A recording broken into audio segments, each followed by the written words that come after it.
ఎవరికైనా లైఫ్లో ఒక విచిత్రం జరుగుద్ది. అదేటో నా లైఫ్ అంతా విచిత్రాలే.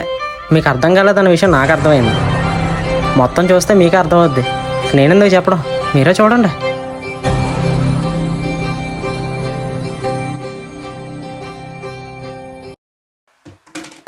చచ్చారా దేవుడా, ఒరే దొంగ చచ్చినోడా, చూసుకోవా?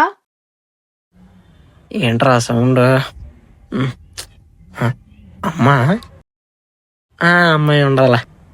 ఫోనా? హలో, ఎవర్రా పొద్దున్నే? ఎవరేంటి? నేను మాట్లాడింది నీకు వినబడుతుందా? నేను నీ ఫోన్ మాట్లాడుతున్నా. నేను మాట్లాడింది నీకు వినబడుతుంది. ఫోన్ మాట్లాడటం ఏంటి? రాత్రి తగిన తెల్లదే ఏంటి? ఇంకొంచెం గట్టిగా చెప్పు. రాత్రి తాగింది దిగలేదని హ్యాంగ్ ఓవర్ మొత్తం తీసేస్తారు.